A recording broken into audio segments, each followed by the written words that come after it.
సంతానలేమి సమస్యకు చక్కటి పరిష్కారం చూపిస్తున్న Ria fertility test tube baby centre CN hospital Kurnool. గత నెల కర్నూలు నగరంలో బావాల పేరు మీద ఇంటింటికి వచ్చేసి మొత్తం మంది చల్లేసి ఇంట్లో డబ్బులు దోచుకున్న సంఘటన చూసాం. ప్రస్తుతం ఎమ్మునూరు నియోజకవర్గం గోనెగల్ల మండలం చిన్న మరివేడి గ్రామంలో విషాద ఘటన నెలకొంది. అంటే ఆస్వరి మండలానికి చెందిన ఒక వ్యక్తి దర్గాకి వచ్చి తనకు బాగలేదని దర్గాను ఆశ్రయించినప్పుడు, అంటే ఇక్కడ దర్గాలో ఉన్న పూజారి వద్దకు వచ్చినప్పుడు అంటే అనుమానాస్పదంగా మృతి చెందాడు.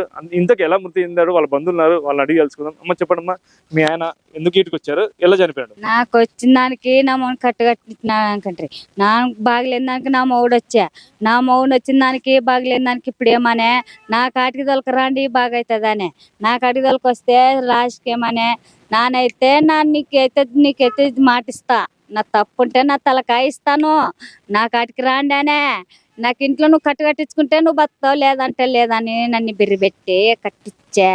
నా భర్తనే చంపుకొని ఆసుపత్రికి దొలకపోండి వనక.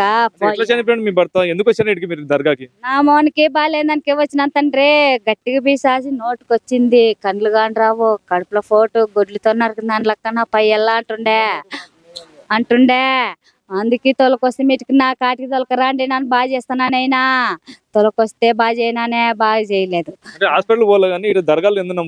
ఏదో నన్ను ఆసుపత్రికి పోతే నువ్వు దెబ్బతింటావానే, ఆసుపత్రికి పోతే దెబ్బతింటావనే దానికి నన్ను ఇటుకే వస్తే నన్ను ఆఖరికి రేత్రేమన్నాను, తాత నాకు చెప్పు తాత అంటే నీ నా తలకాయ ఇచ్చి నీ ప్రాణాల కింద పెడతానన్నాడు. అయిపోయా మరి లాస్ట్కి ఏమని అడిగితే నన్ను చెప్పలేని మాటనే, ఈ మాట అయితే నేను చెప్పలేను అనే నాన్న ఎప్పుడే ఎక్కడ నానైతే ఎప్పుడు చూడలేదు. ఫస్ట్ వచ్చిందంట ఓ తండ్రి ఓయమ్మ వచ్చిండా ఎప్పుడో నాకు మతికిలేదు, వచ్చిండా కానీ నాకు మతికిలేదు. కట్టినాడు 4 మూలలకి అంతా నా స్థాల కాటికి ఆడుకుంటే కట్టేసినాడు. కట్టేసి నా మౌన్తోనే చేపించేంత గుంతలు తీపిచ్చి బూడిసి ఇచ్చా నా మౌన్తోనే, అంత నా మౌన్తోనే చేపించినాడు. నా మౌన్ అయితే కొండ వినాడు, ఇంకా నాకైతే లేడు. ఇంకా నా మౌని ఇట్లా చేపించినాడు. డబ్బులు 30,000 తీసుకున్నాడు. ఇంకా డబ్బులు 30,000 ఇచ్చిన నాన్న ఇచ్చినాను, ఇంకెవరు కాదు నాన్న ఇచ్చిండేది. అనే దానికి ఇస్తే బాగైతే నిన్న ఏం జరిగింది? నిన్న సాయంత్రం రాత్రి దరగలేకి దొలకరాండి అని దరగలేకి దొలకొస్తే మంత్రిచ్చినాక ఏమనే బార్లేయండి అనే, బార్లేసి ఇట్లా కుసబెట్టినాక ఏమనే ఇంకా లేడు. ఇంకా జీవి పేపడేంగా కళ్ళ ముందరే చనిపోయినా, కళ్ళ ముందరే ఫాయింగ్ ఆడే దరగలోనే వా జీవి. ఇంకా అట్లా అది సుడు చంపిండేది. లాస్ట్ మరి రేత్రి ఏం తాత ఇట్లా చేసేవని నన్ను కాల పడితే నన్ను ఏం చేసలేను, నా మీదకి రావద్దని ఇట్లా చేతులు వెళ్ళేసాంగా. ఎవరొద్దు, నాకు ఈయనే చంపిండేది, నాకు చంపిండేది ఈయనే, నాకైతే వీనే చంపిండేది. నా మౌని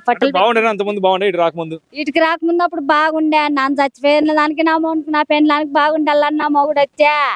నా మౌనికి కట్టగట్టిస్తే బతుకుతావంటే నా మౌడు కట్టగట్టాలనే ఆయన కట్టుకడితే నా మౌన్తోనే కట్టిచ్చా, నా మౌన్తోనే గుంటిచ్చా, అన్ని బూడిసిచ్చా, అన్ని చేపిచ్చా.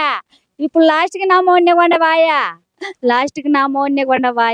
నీకు బాగలేకపోతే మీరు దర్గాకు వచ్చారు, వచ్చింటే ఇట్లా జరిగింది తాత. నాకు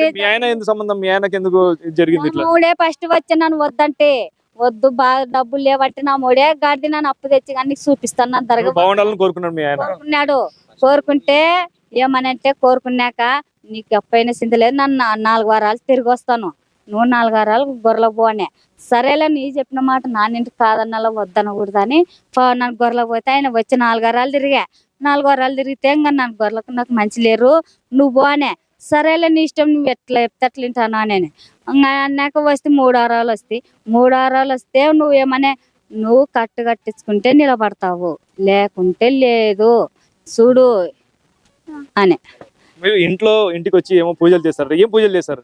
పూజలు చేసేంత ఏందంతా మాకు గ్రహం, నిమ్మకాయలు, టెంకాయలు, పూలు, రేకులు అవన్నీ చేసి పెట్టేసి నాకు. ఇంకా నా స్థలం కొడుకో బిడ్డ నాకు ఇంకా ఎంతమంది లేరు. 2 ఇండ్లకి నా మౌన్తోనే చేపించాయన. అన్న నేను ఆయన తమ్ముడిని, మా బ్రదరు. ఫస్ట్ ఆమెకు ఆరోగ్యం బాగాలేదని ఇక్కడికి వచ్చినారు. ఇక్కడికి వస్తే ఏమన్నాడు ఆయన, నువ్వు 3 నెలల్లో చనిపోతావు చూడు, మేము చేసేది తాయెత్తులు అవి ఇవి కడితే నీకు బాగా అవుతుందా అని చెప్పినాడు ఆయనకి, ఆమెకు అంటే ఆయన చనిపోయిన ఆయన భార్యకు, మా వదినకు చెప్పితే సరేలే అని ఆమె చనిపోతుంది కదా అని ఆయన అక్కడిక్కడ అప్పు తెచ్చుకొచ్చి 34,000 ఆయనకి ఇచ్చినాడు. ఇచ్చిన తర్వాత ఆయన రాగి రేకులు అన్ని తాయెత్తులు ఏమంటే ఏమి టెంకాయలు, నిమ్మకాయలు, జీడికాయలు అన్ని రకరకాలు తీసుకొని వచ్చి శుద్ర పూజకి మంగళవారం రోజు ఇంట్లోకి వచ్చినాడు 10 గంటలకి. శుద్ర పూజ మొత్తం 4 మూలలు ఇంట్లో దోగి నడిన 5 తావలు దోగి శుద్ర పూజలు 10 గంటల నుంచి సాయంత్రం 6 గంటల వరకు చేసినాడు ఆయన. చేసిన తర్వాత ఇంకేం కాదు అంత బాగుంటుంది అని ఆయన గొర్రెలు ఉంటే గొర్రెల దగ్గరికి మరి పోయినాడు. ఈయన ఏం కాదని 9 గంటల వరకు గొర్రెల దగ్గర ఉండి ఆయన ఊరికి బయలుదేరినాడు. ఈయన చనిపోయిన ఆయన మా బ్రదర్కి ఏ రోగం కానీ జ్వరం కానీ ఎటువంటిది ఏం లేదు. భార్యకు అనారోగ్యం వల్ల బాలేదు కదా అనే దాన్ని ఆలోచన పెట్టుకొని ఇట్లా చేపిస్తే బాగుంటుందని అప్పు తెచ్చి 34,000 ఆమె కోసం ఈ స్వామి దగ్గరకు వచ్చి ఇట్లా చేసినారు. మంగళవారం రోజు అలా పూజ అయిపోయిన తర్వాత బుధవారం పొద్దున గొర్రెలు పోయినాడు. బాగా సాయంత్రం వరకు ఉన్నాడు. నైట్ 10 గంటలకు భోజనం చేసినాడు. పండుకున్నాక ఏమైందో ఏం లేదో తెలియదు ఆయనకు అక్కడ. మరి సొంత తమ్ముని తీసుకొని 4 గంటలకు ఇంటికి వచ్చినాడు. ఇంటికి వచ్చే నాకు బాగాలేదు, ఆ స్వామి ఇట్లా చేసిన తర్వాత ఇట్లా అయింది కదా మనకి, పోదామని భార్య తండ్రిని తమ్ముడిని తోలుకొని మరి అదే స్వామి దగ్గర పొద్దున 6 గంటలకి ఇటుకు వచ్చినారు తిరగా బుధవారం రోజు. వచ్చిన తర్వాత ఏం స్వామి నువ్వు ఇట్లా శుద్ర పూజలు చేసిన తర్వాత ఇట్లా అయింది కదా, దీనికి కారణం ఏమి, నా భర్త ఆరోగ్యం అన్ని బాగున్నాడు కదా ఇట్లా పడిపోయినాడు, ఒకసారి పాల్చెర్లు అంటాడు, ఒకసారి కడుపు అంటాడు, ఒకసారి దొమ్మలు అంటాడు, లాస్ట్ కుతికొచ్చి ఇట్లాగే కుతికి తప్ప వేరేది ఏం పట్టుకోలేదు.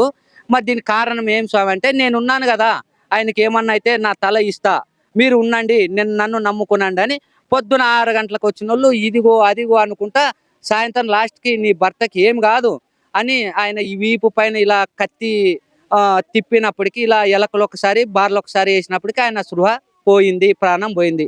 ఇది జరిగింది శుద్ర పూజలు చేసి ఆయనే కారణం. అతను ఎలా పరిచయం? మీరు అంత దూరం నుండి ఇక్కడికి ఎందుకు వచ్చారు? అంత దూరం నుంచి అంటే కొంచెం వేరే వాళ్ళు అక్కడ స్వామి బాగా చూస్తాడంటే వేరే వాళ్ళు ఎవరో దూరపు వాళ్ళు అంటే అలా తెలుసుకొని ఈయన దగ్గరకు వచ్చినాం మేము. మాకు చూపిస్తారు ఎక్కడ ఏం చేశారు, ఎక్కడెక్కడ ప్రాంతం, ఏ ప్రాంతంలో ఏం చేశాడు? అంత ఈ ప్రాంతంలోనే ఇక్కడే కూర్చున్నాడు. ఇక్కడ కూర్చున్నాడు ఆయన. ఇక్కడ ఆయన చనిపోయిన ఆయన ఇక్కడ కూర్చున్నాడు. ఈడే బార్లేసారా? ఈడే బార్లేసాడు.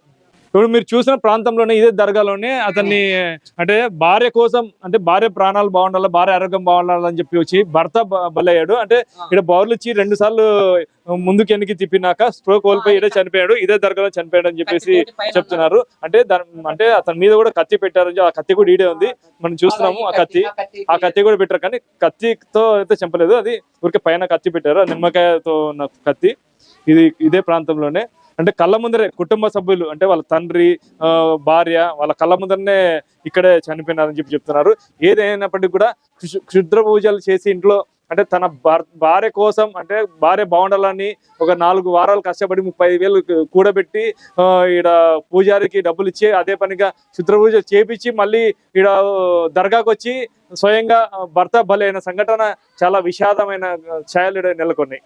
ఇది ఇక్కడ పరిస్థితి. కెమెరా పర్సన్ మునిస్వామితో కిరణ్, సుమన్ టీవీ, ఎమ్మిగనూరు, కర్నూలు జిల్లా.